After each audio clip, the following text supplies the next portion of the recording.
I want to talk about this bizarre video that Donald Trump released, as well as the Truth Social post that he put out with it. Donald Trump makes the claim that Christianity in Nigeria is under attack, essentially under siege from massacres and slaughter, and that the government of Nigeria needs to act now, or the United States government may act. And he even insinuated the possibility of American military intervention in Nigeria if something was not done by the authorities in the capital. Here is part of the statement from the White House. This is from the official White House Twitter account. Now, the full speech is on his Truth Social. If you wanted to watch it, we're not going to listen to the full thing. We're going to listen to two clips. Let's start with this one, reposted by the White House to give you the idea of the theme around it. Christianity is facing an existential threat in Nigeria. Thousands and thousands of Christians are being killed. Radical Islamists are responsible for this mass slaughter. I am hereby making Nigeria a country of particular concern. That's a legal definition. When the Christians or any such group is slaughtered, like is happening in Nigeria, 3,100 versus 4,476 worldwide. What horrible numbers. Something has to be done. I am asking Congressman Riley Moore, together with Chairman Tom Cole and the House Appropriations Committee, to immediately look into this matter and to report back to me. And I mean, like, immediately. The United States cannot stand by while such atrocities are happening in Nigeria and numerous other countries. It's not only Nigeria, it's all over. We stand ready, willing, and able to save our great Christian population around the world. This is not going to happen. The killing of Christians is not going to happen. So the killing of Christians are not going to happen. We must stop this. We must act immediately. And then he drops the pipe bomb. Then he drops the mic. We're going to do things to Nigeria that Nigeria is not going to be happy about and may very well go into that now disgraced country, guns a-blazing, to completely wipe out the Islamic terrorists who are committing these horrible, horrible atrocities. I'm hereby instructing our Department of War to prepare for possible action. If we attack, it will be fast, vicious, and sweet, just like the terrorist thugs attack our cherished Christians. Okay, so what is Donald Trump talking about? Most people think this is, looking at this and like, man, this came out of left field. I don't remember him talking about military intervention in Nigeria on the campaign trail. He was the guy talking no new wars. And now he's saying that there's an option where we have a military intervention in Nigeria to fight who? Who would we be fighting? We haven't had a national conversation about this. He hasn't told the American public about Boko Haram. He hasn't told the American public about the Islamic State in the West African provinces. He hasn't told the American public about the threat of extremist Islamic terrorism in Nigeria or in surrounding West African countries. This is not something that has been the object of his promotion. He has not talked about it on the campaign trail, and he's not really talked about it since coming into office. But you know who has talked about it? Bill Maher and the podcast circuit and others in his immediate circle. So what I imagine is this concern somehow emanated from them, made its way through the grapevine before eventually landing in Donald Trump's earlobe. And then seeing himself as somebody who wants that Nobel Peace Prize, who characterizes himself as the great peacemaker, but also as somebody who is very supported by evangelical Christians. They are the population that turn out for Trump more than any other population, both in 2016 and 2020 and 2024. So his most consistent voting pool. And so him wanting to say, hey, look, I'm fighting for Christianity. It's a signal that he can send to that base. It's a signal that he can send to his evangelical base. So, there's a few levels to why he might be messaging on this. But what is he talking about? So in Nigeria, mostly in the north of the country, there are Islamic extremists who tie themselves to Boko Haram and tie themselves to the Islamic State in West African province. Now, They tie themselves to these organizations and engage in very horrific attacks. And those attacks have killed scores of Nigerians in very horrific bombings and shootings and just terrible, terrible stuff. Largely targeted towards communities and villages and vulnerable populations, meaning that they're not primarily just like, oh, we're going to attack this army base. They are willing to target civilians. And that has led to quite a lot of civilian casualties and displaced people. Another thing that has happened at the now, actually, before we go on to that, let me just say for this: these groups target everyone. They target Muslims, they target Christians, and they target the religiously non-affiliated. Because even for ISIS, the majority of Muslims was not good enough. As ISIS was collapsing in on itself, it was becoming more and more ideologically Puritan.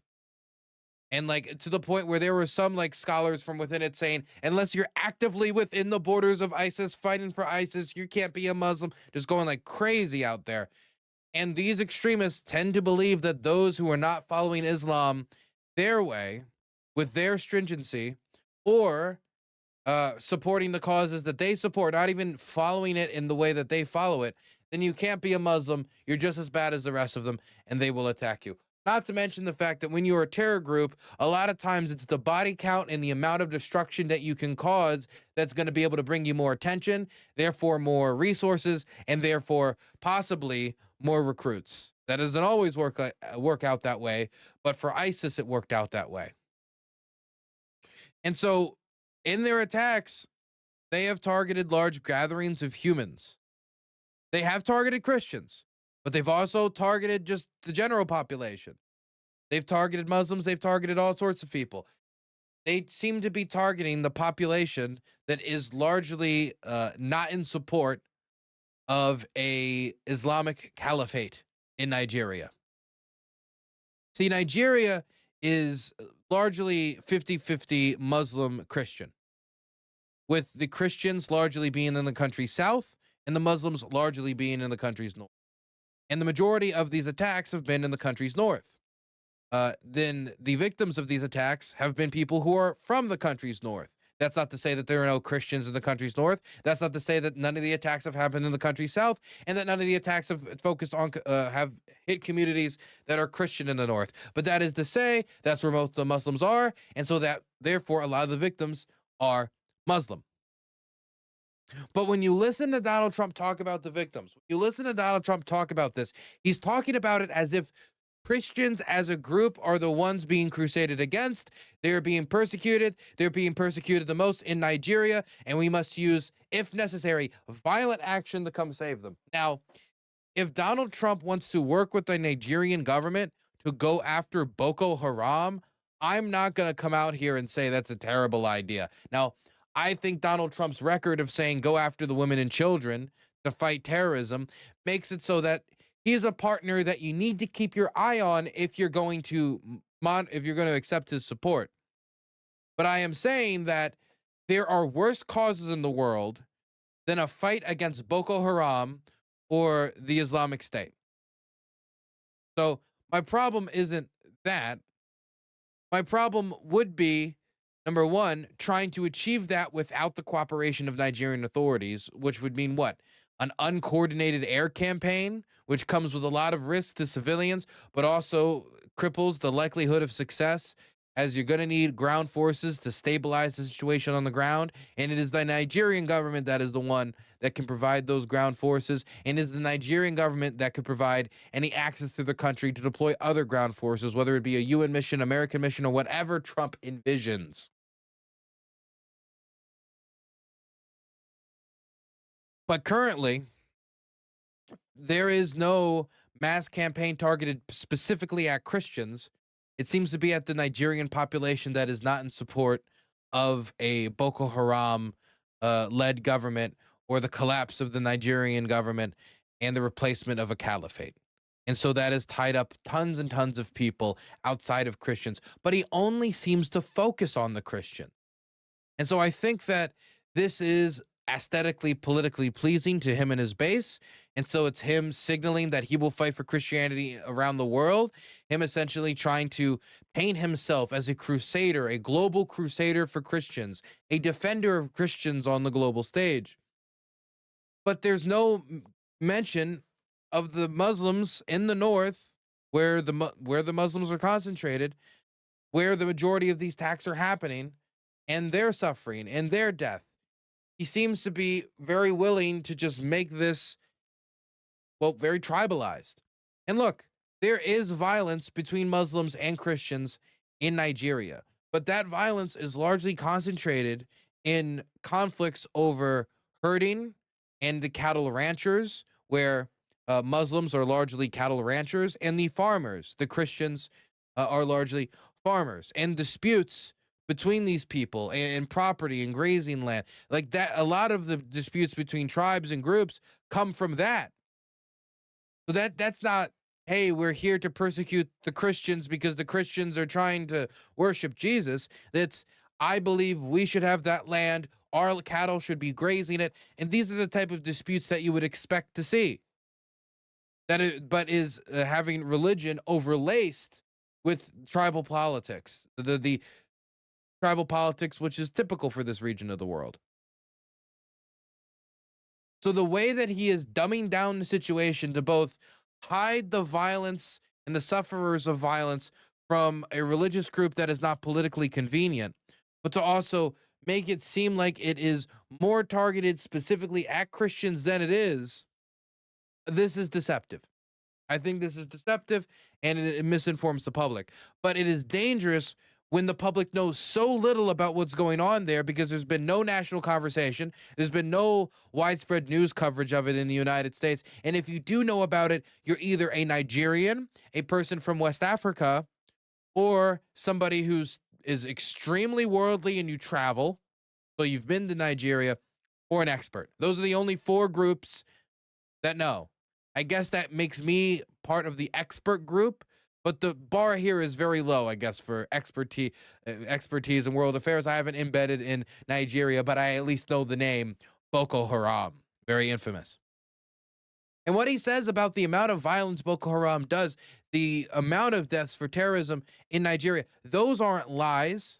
It is true that a lot of people have died in Nigeria. I think that there have been other numbers that have been pushed out by people who are allied to the administration, which is not true. But it is true that a decent amount of people have died. It needs attention, but it doesn't need to be created into politically convenient violence around Christians, or violence that allows him to virtue signal to his base. We should talk about this honestly, because you can stigmatize the conflict more globally, misinform people. And actually, if this carries on into communities in Nigeria, you can actually add tension where there was tension before, but you can worsen that tension. And the Nigerian government has largely responded to the situation, not saying, I don't want any support, please, we know what we're doing, get away from here, but largely saying, look, to say that our country is religiously intolerant or this type of thing is happening and the government's not acting is not true. Is that the government is failing to deal with the threat of terrorism. That is true. The Nigerian government has failed to completely deal with the threat of terrorism, and they could utilize support. But the idea that the government is religiously intolerant towards Christians, like particularly religiously intolerant of Christians, which make up again half the country in the nation's south, is not true. Or the idea that they're allowing these massacres to take place because these people are Christian, that is also not true. But it is true that many Christian villagers have been tied up in the violence, just like Muslim villages have. And all of it should be stopped. But this type of religious crusade that Trump's trying to paint, and the suggestion that maybe he'll get involved in another war on terror offhandedly, is concerning, especially considering that he would almost certainly use AUMF authorization for the use of military force authorization from the war on terror against Boko Haram and the Islamic State here, when I think that there should be a congressional discussion, either an extension of the currently existing AUMFs to go against terrorism in the Middle East, since it, I think, has long extended past its mandate, but also because who's going to be directing these bombing operations, and is there going to be any conversation in that room of yes men about follow up on the ground, whether this bombing campaign has an end goal, has an end sight, or it's just going to be bombs dropped with no end in sight?